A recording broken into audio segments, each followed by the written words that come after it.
All right, welcome back once again, everybody. I'm Don Seifrit. It is Thursday, April 24th, 2025. It's the Dr. Tree Fruit and Don podcast. I'm here with Dr. Carrie Peter. Say hi, Carrie. Hello there.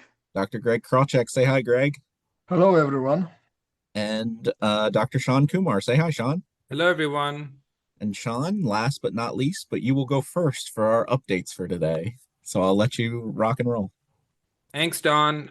So I just want to start with the phenology update like usual.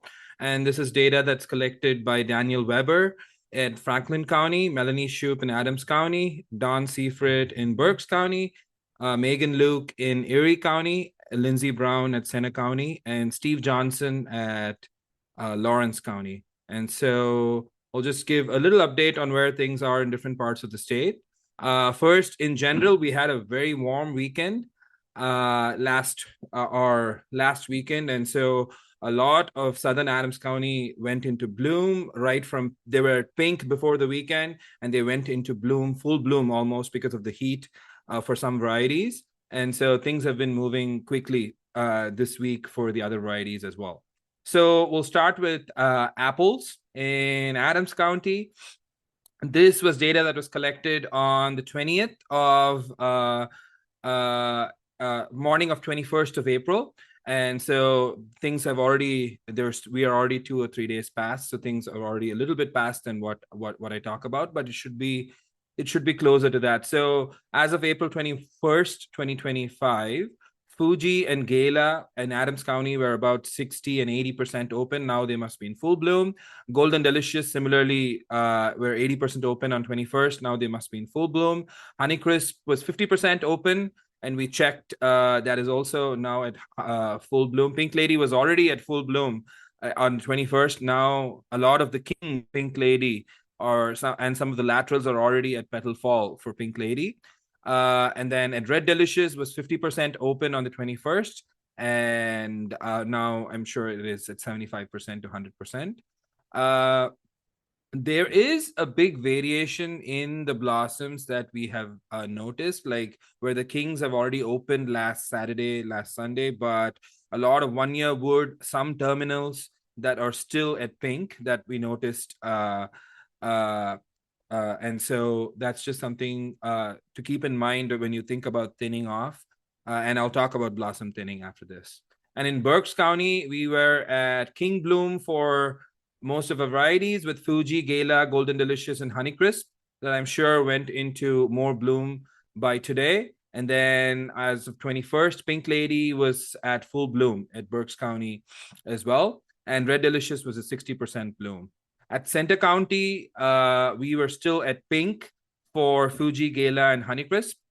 Golden Delicious was still at tight cluster, and Pink Lady was at King Bloom.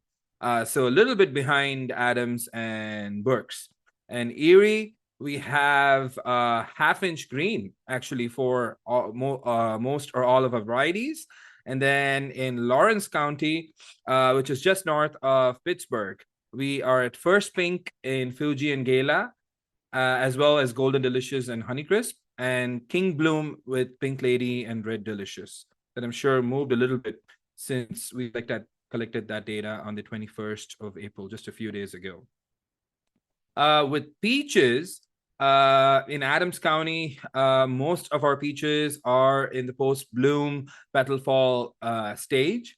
So we usually look at Desiree, Sentry, Silver Glow, John Boy, Coral Star, Messina. All of them are in post-bloom. In Berks, Desiree, Red Haven, and Messina, all of them are in, Desiree and Red Haven are in full bloom. Messina is more in the post-bloom. And Center County, also, Red Haven is in full bloom. In Franklin County, so Desiree is mostly in full bloom. Desiree is mostly post bloom, and so is Contender and Bounty. And in so most of the varieties in Franklin County are in post bloom with like a tiny bit of bloom left. In Lawrence County, we are a little bit behind. Red Haven is only at 30 to 50% full bloom. And Autumn Star, Coral Star, they're similar at around 30 to 50% of the blooms open. So as we are in various stages of full bloom or first bloom, king bloom, I just wanted to talk a little bit about a few observations that I noticed, as well as what I've heard from growers about how the return bloom is this year. So one thing that I heard is, first we had the April 9th freeze that took out some of our some of the kings that were at pink and some of the laterals that were at pink. But we noticed that there was a very light bloom in some varieties in Adams County, especially in Fuji, and some variable return bloom in Honeycrisp, which was not the case in the past few years. In the past few years, there seems to be a regular bloom every year, but this year in some blocks of Fuji, especially in Adams County, there is severe meaning that there is basically no return bloom, and that is not necessarily just the frost, because the frost or freeze just took out the kings. So what could be the reason? And when I went and looked back last year, when you think of the different varieties, the main difference is when they initiate their flower formation. It's quite different for the different varieties. So for Honeycrisp, it is the flower initiates between 30 to 45 days after full bloom. For Fuji, it is 65 to 80 days after full bloom. And for Gala, it is 90 to 100 days after full bloom. So when I tried to look at the NUA data last year as to when these flower formation was developing, for honey, assuming full bloom was somewhere around April 20th to 23rd last year. So Honeycrisp flowers were initiating or forming during mid to late May. And that is when we did have the start of the water stress, although we still had some residual water moisture at that point from the rains in April and early May. So that is where, if some Honeycrisp blocks experience more stress than others, we're seeing variable return bloom. That is not just caused by the variation of the frost.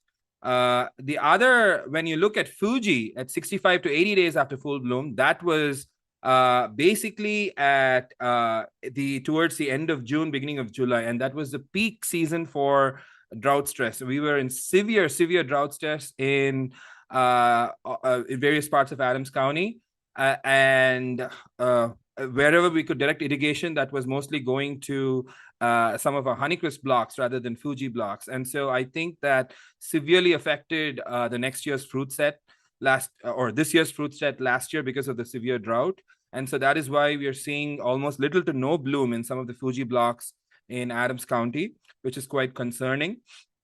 And if you think about Gala, that is, so both of these stages for Honeycrisp and Fuji, we had only about 0.8, I think, total inches of rain during that flower formation period. But remember, in Honeycrisp, we had some residual soil moisture in the early stage because we got rains in April and maybe early May.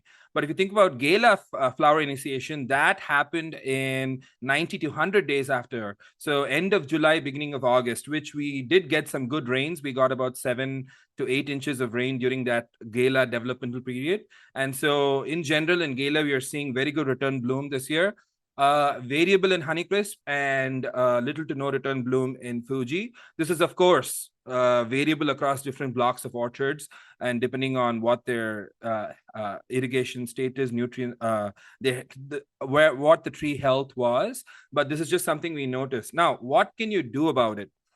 Because you might be thinking, okay, I'll let this year go and then we'll think about it next year. But definitely there needs to be something done to make it more annual, because now what's happened is your blocks are going to go into bienniality, right? Some of your Honeycrisp blocks that have very low to no return bloom, and your Fuji blocks as well that have no low to no return bloom, they basically moved into the biennial system where they'll have very little to nothing this year, they'll have a lot next year. And so what you can do this year is to think of arrange sprays. Arrange is 6 BAs Arrange is a gibberellin product, which is more heavy on the gibberellin GA7, and that helps with reducing your return bloom for the following year. So if arrange, usually you spray between 100 and 150 ppm,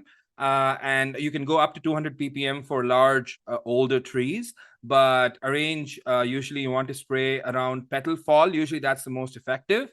And you can spray arrange for your Fuji and Honeycrisp blocks to sort of reduce the return bloom by 20 to 30% the next year. So it's more manageable. And this is especially true for Fuji, which is very, very hard to thin, especially when you have a very heavy set.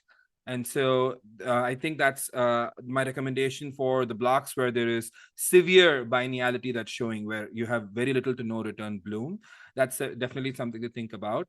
The other option for some of your blocks that have had severe frost or frost damage, the April 9th frost that took out, we saw about 50 to 70% damage in some of the Pink Lady, Gala, and Fuji blocks in southern Adams County.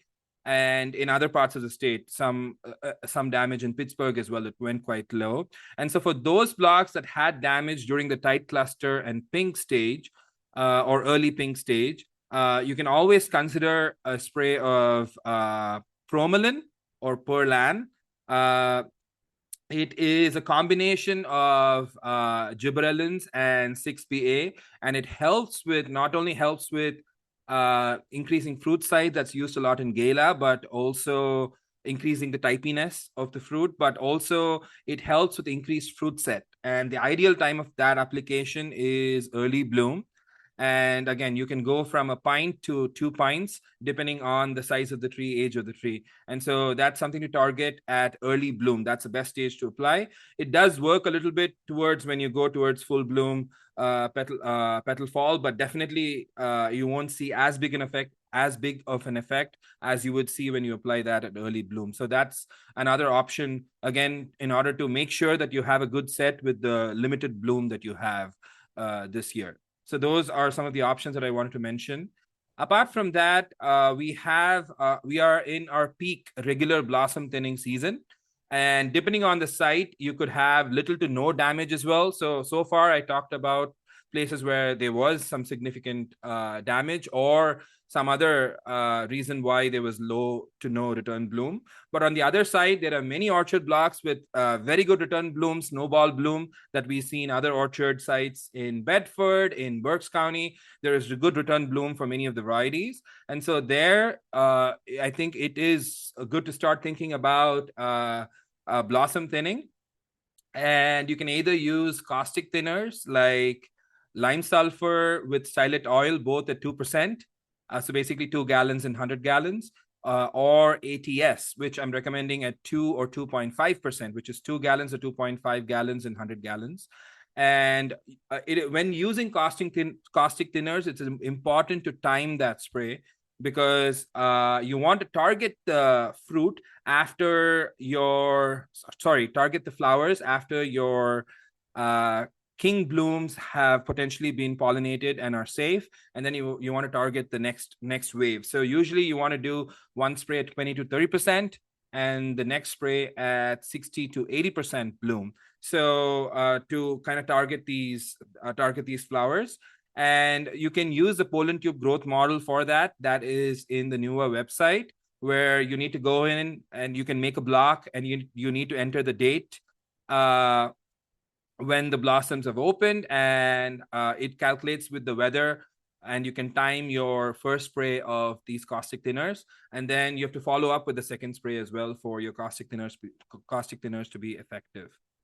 Now, moving on to the hormone thinners, you can also use hormone thinners for helping with thinning or helping with doing some of the job as part of your nibble thinning approach.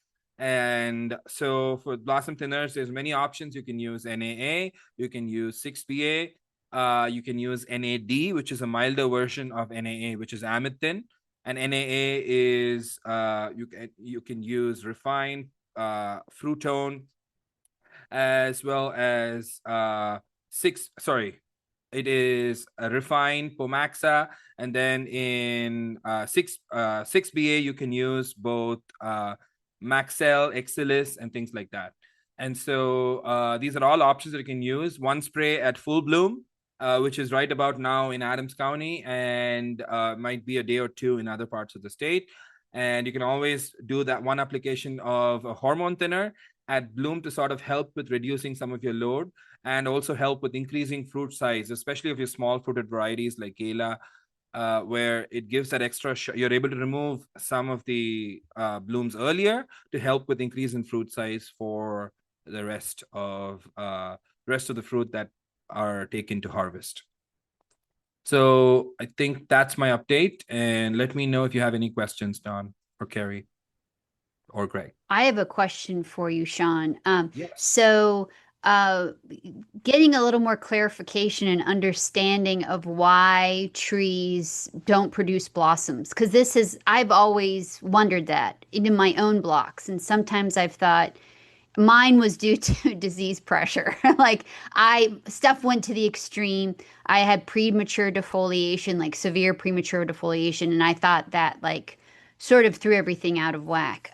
But hearing about the influence of rain at those times of the season, that's critical for when the flower buds are initiating. That I found that really fascinating. And so my question for you is, are there some cultivars that are more tolerant or durable to those environmental fluctuations during that flower bud initiation time?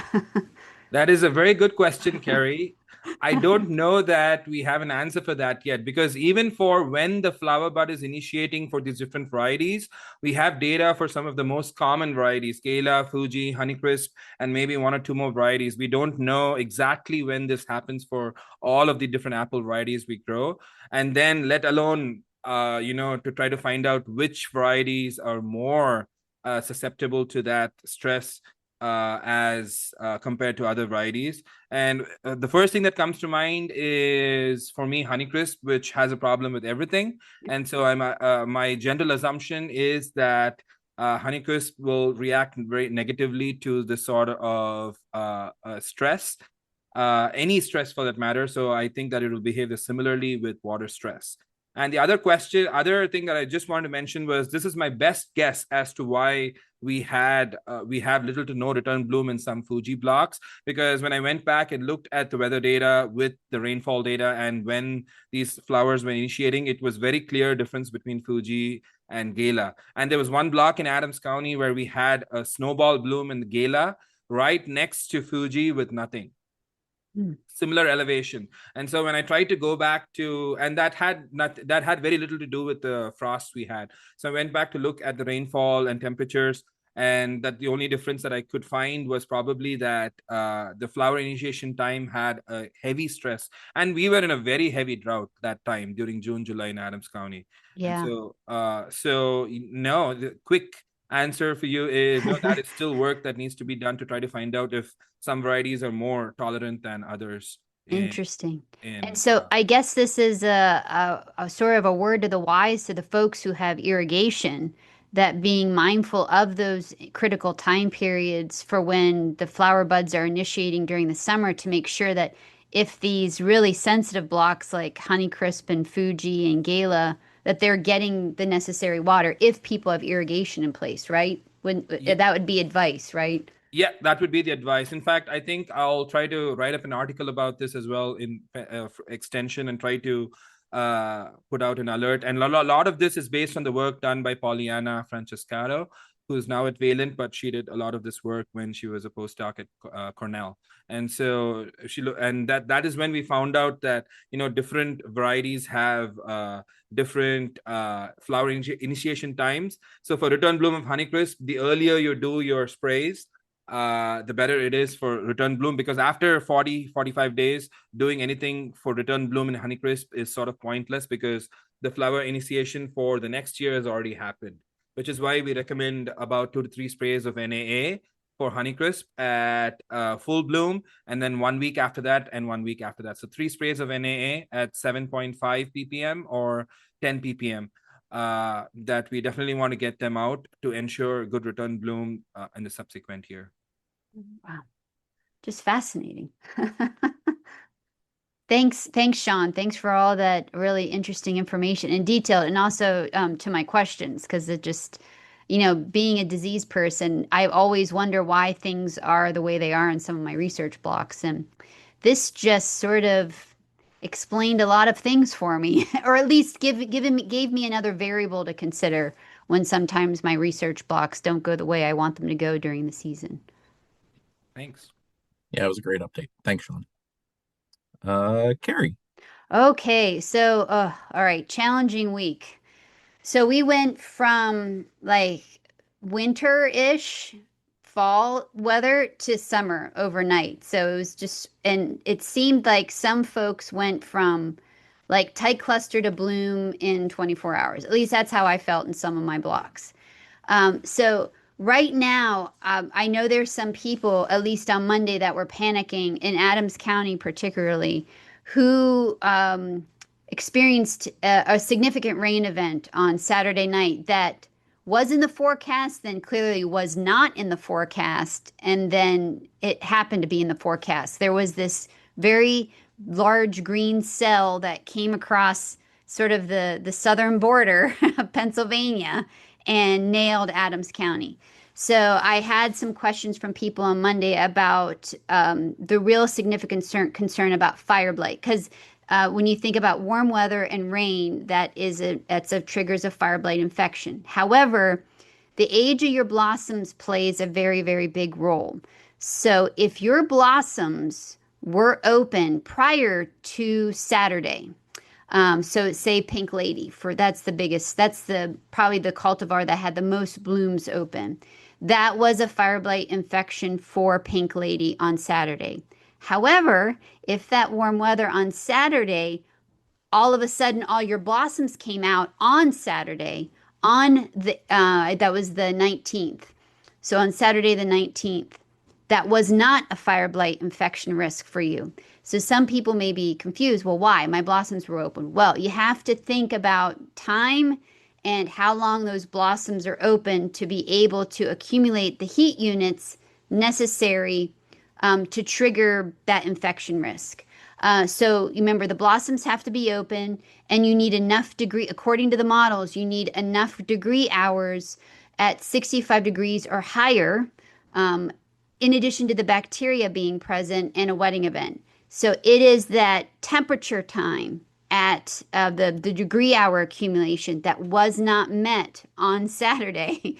Even though your blossoms may have been open, that critical variable was not met. However, a few days later, there were some scattered showers that came through on Tuesday. It didn't hit us here in Adams County, although the models are saying it did, but I don't remember any rain and nothing was showing up on our leaf wetness sensor or anything. So some people may have had rain. I remember seeing the radar. So someone got rain somewhere. So if your blossoms were open, popped open on Saturday, and then we had a potential wetting event on late Monday into Tuesday, that was another fire blight risk, an infection risk. So that one wasn't not terribly severe. When we're calculating the percent risk using the EIP value from Mary Blight, the epiphytic infection potential, usually I'm concerned about anything over 100. But even then, it's not as severe and nail biting as something over 200. So we're in the low 100s. It still triggers the risk based on all the criteria. But hopefully, I know people were so concerned about what happened on Saturday. I think they didn't waste any time getting out there. So I imagine a lot of people were covered up. If you had encountered rain on that day, on either late Monday into Tuesday.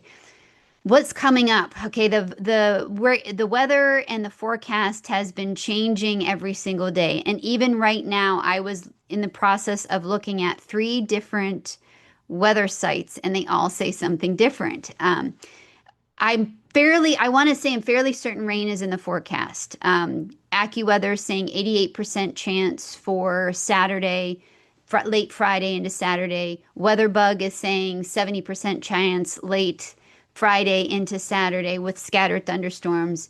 Weather Underground, which is my go-to. That one it has a less percent, but it is showing rain sometime occurring late Friday or Friday afternoon into Saturday. So with that said, because I don't want to be caught off guard like we were last Saturday when there was 0% chance and then it became 100%. This will most likely, if there is rain, we have a lot of blossoms open, we're at full bloom. This will be a fire blight infection at risk. It's either going to be coming in late Friday into Saturday or Saturday. So it's going to be Friday, Saturday. So hopefully folks are getting out there, protect their trees with streptomycin as we speak. And so streptomycin plus Regulate, ideally. I would also recommend if you have it, Actigard, which is a plant defense elicitor. You can use 1 to 2 ounces per acre. I'm a big fan of that because that gives a little bit of extra boost to the protection of the tree, especially in that acute phase. But remember, it does take 48 hours for it to kick in. Another product to add would be something like Kudos or Apogee, prohexadione calcium. This will protect you in the longer term. So if should fire blight sneak in, this protects the shoot blight because it hardens off the shoots. That takes 10 to 14 days to kick in.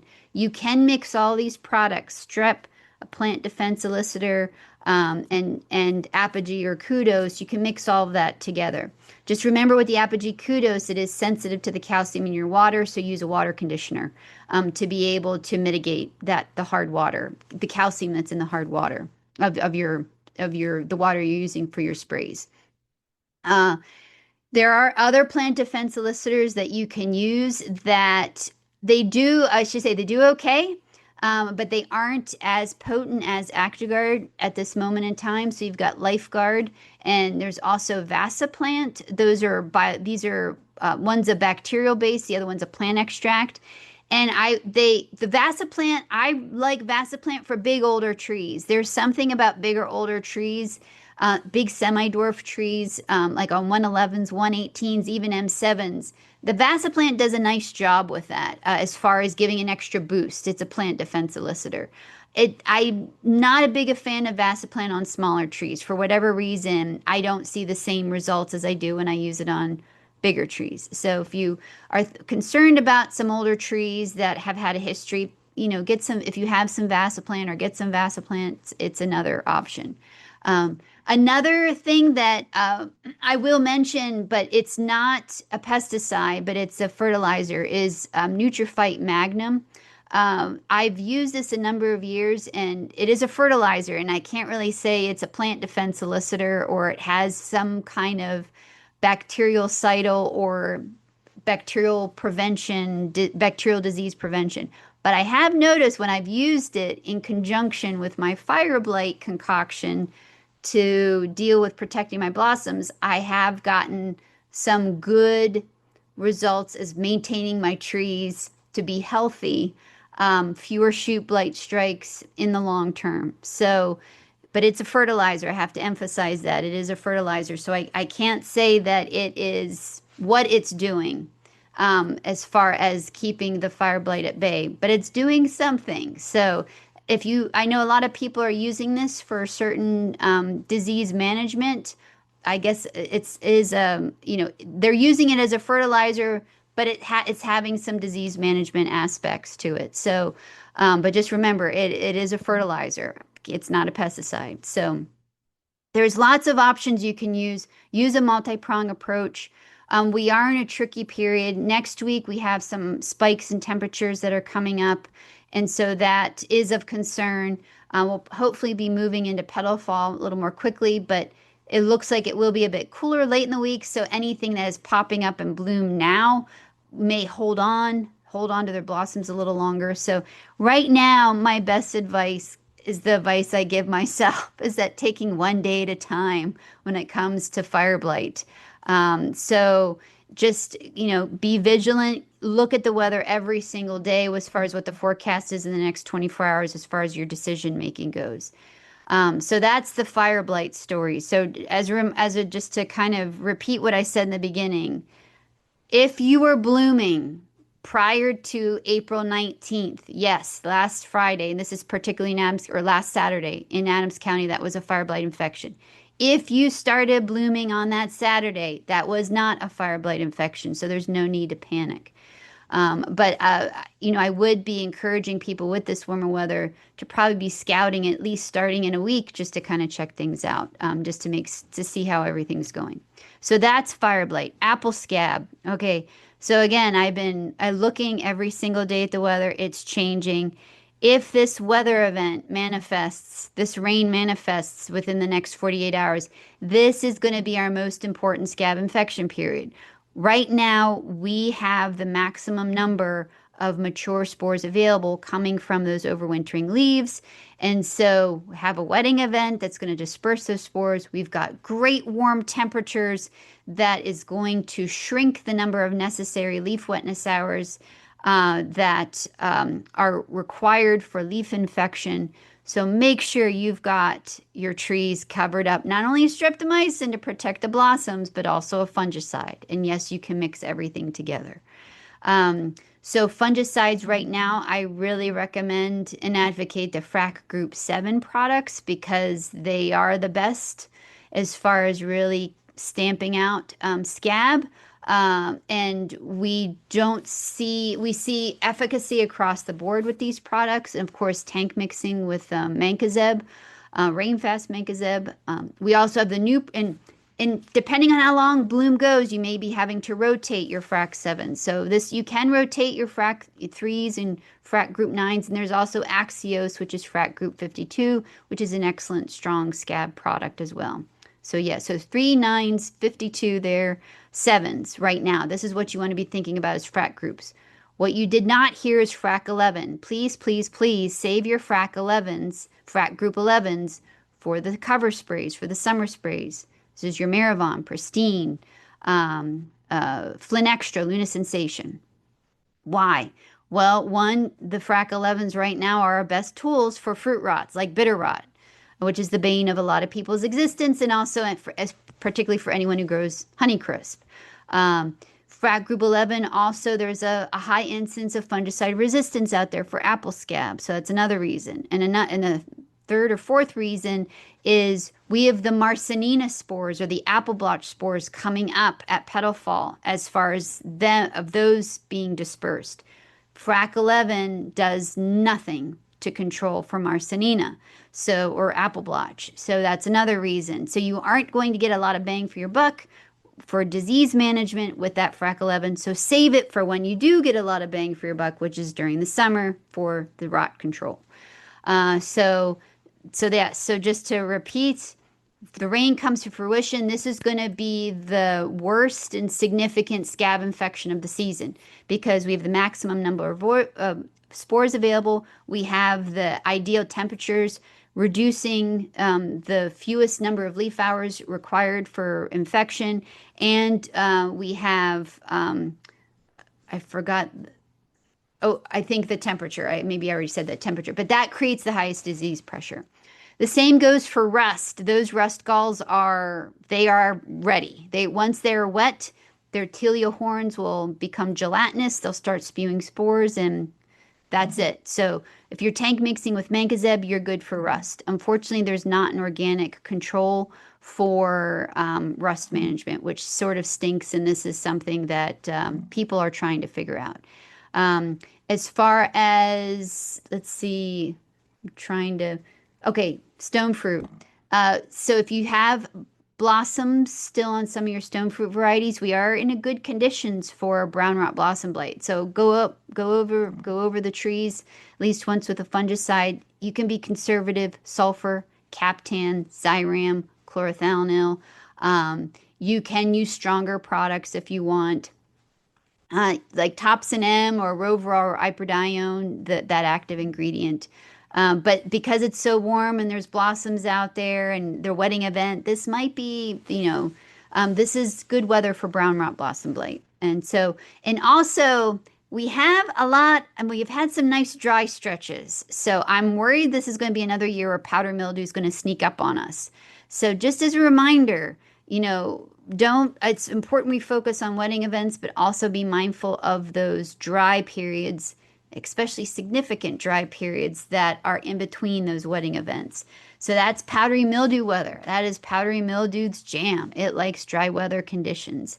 So, it likes temperatures anywhere from like 50 to 77 degrees Fahrenheit with humidity, 90% or greater. So we have those conditions. So think about and be mindful of powdery mildew control, both in your stone fruit and particular peaches and nectarines, and also in apples. We aren't quite there yet for control in stone fruit. That starts at petal fall. But for apples, we're there. It's out there. And the spores are probably pretty happy the last few days. So I think I covered everything. The big ones, the doozies, fire blight and scab are the big doozies right now.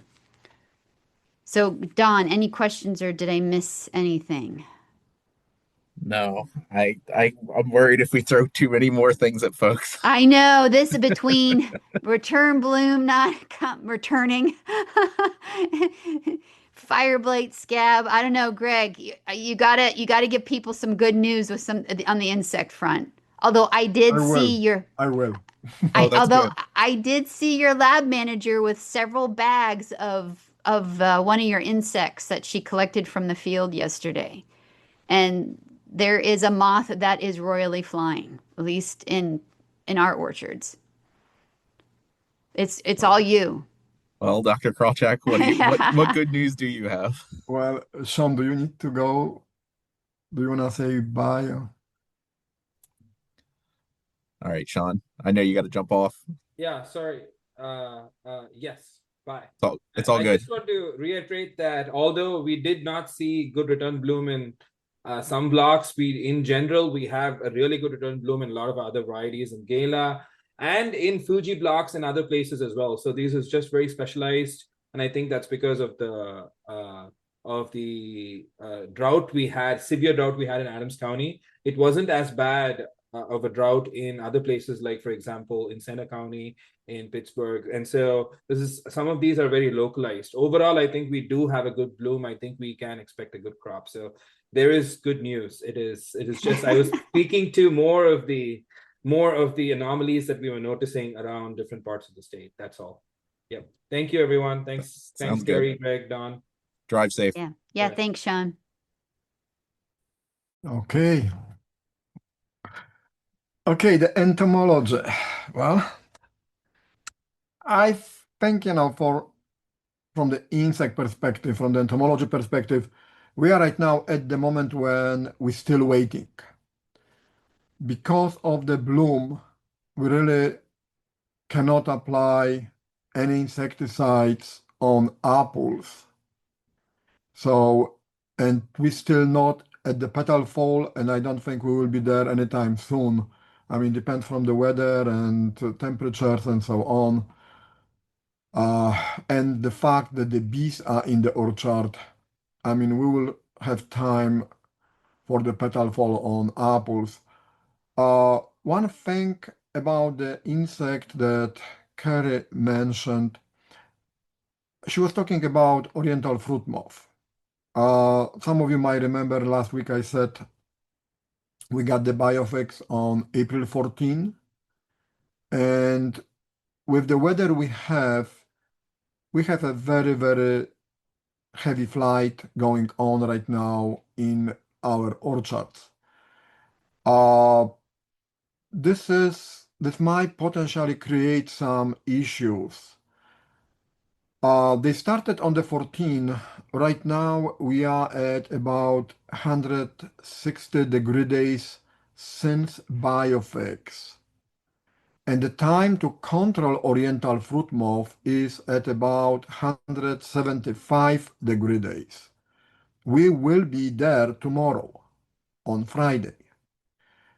One thing to understand is that the first timing is usually, directed against the first 5 to 10% of egg hatch, while the second spray, which supposed to be applied at about 375, is generally directed toward the remaining 50% of eggs that gonna hatch for this generation.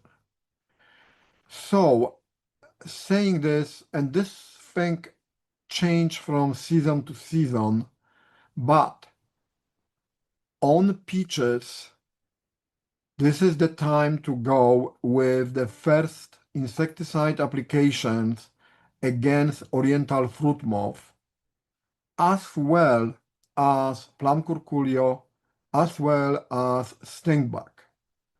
It's a little bit too early to control green peach aphid.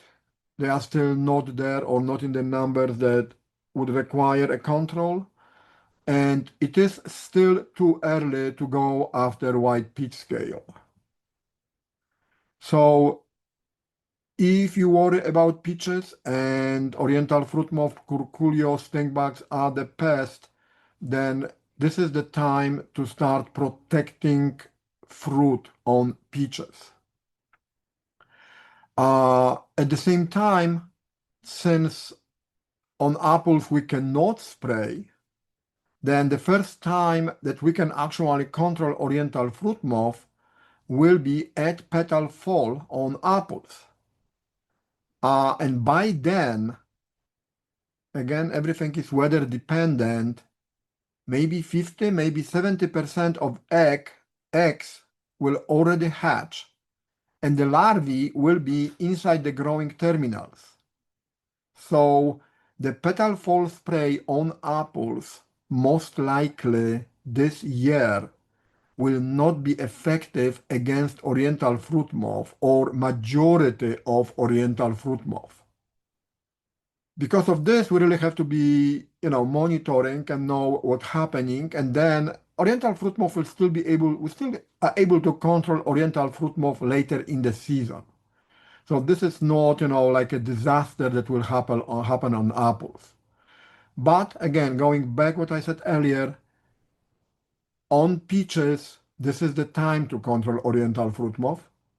And Avant, Assail should do a good job.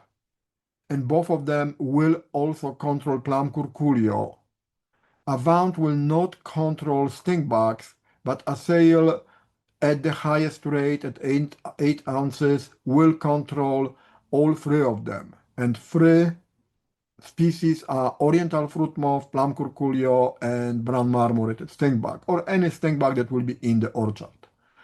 So this is something to pay attention to. I mean, we are still in the low mode with the insecticides. I mean, probably if we have this call again next week, I mean, I will start talking spray, spray, spray, because this will be the time when the fruit will start showing up, and then we really need to worry about the petal fall spray, at which time we have to protect fruit from plum curculio, oriental fruit moth, on apples, European apple sawfly, stink bugs.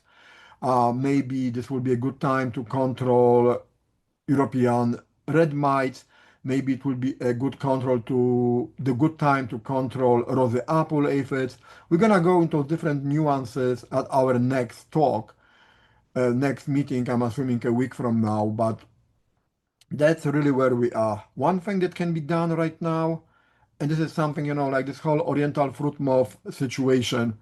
If you have mating disruption for codling moth and oriental fruit moth, or oriental fruit moth alone in your orchard, then you basically can forget what I just said, because mating disruption will protect those trees and fruit on peaches from any infestation. There will not be any mating happening, so there won't be any larvae, and there is no problem.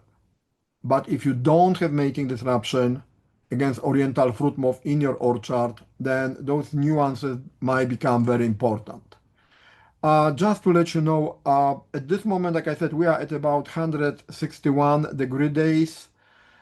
The first spray should go on 175, which will be tomorrow. The second spray should go at about 375, which with accumulation about 20 degrees per day with the weather we have. And this is again plus minus.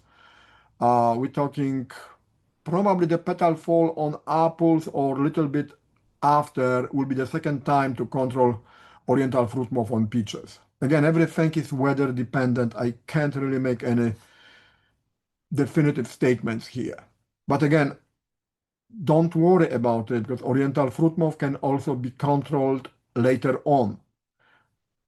And the best way to know if this other time is necessary and another control is needed is having the pheromone traps in the orchard.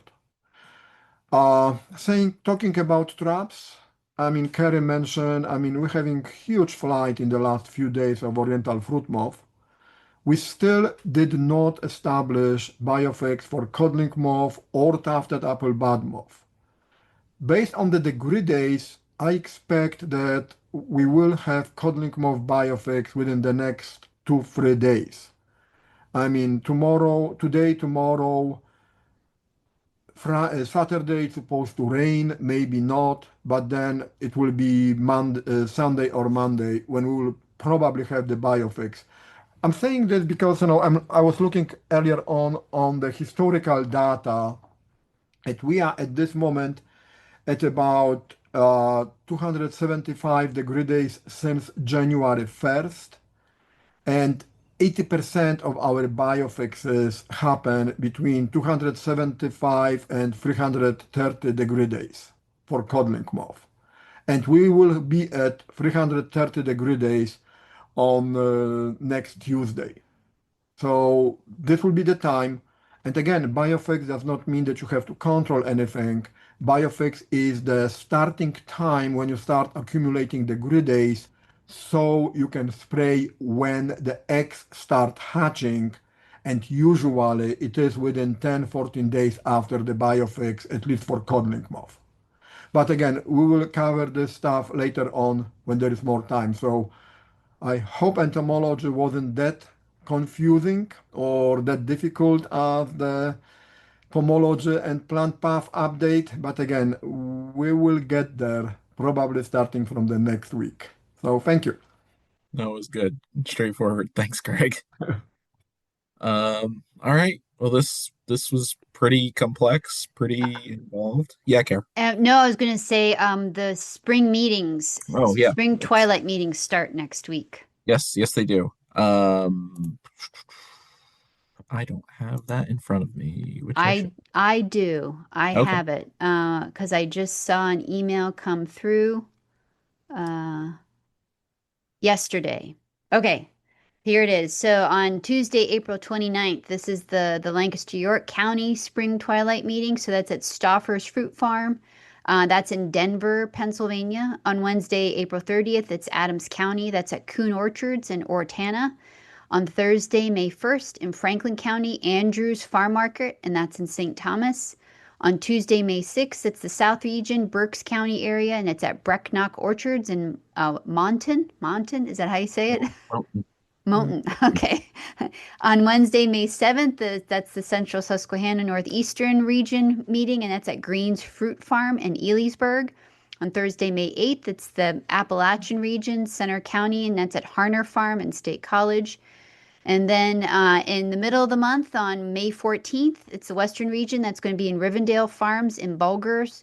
And then finally, Thursday, May 15th, it's Erie County, and that's going to be at Birch Farms in Northeast Pennsylvania. And that will be a morning meeting, the Erie meeting. All the other ones start at 6 p.m. And then everything is online now to register.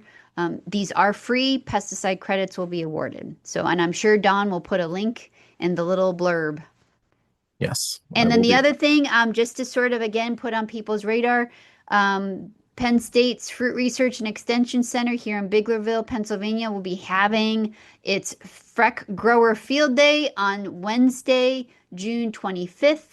And this is an all-day affair. However, it's a morning is optional, so we've got some pretty cool demonstrations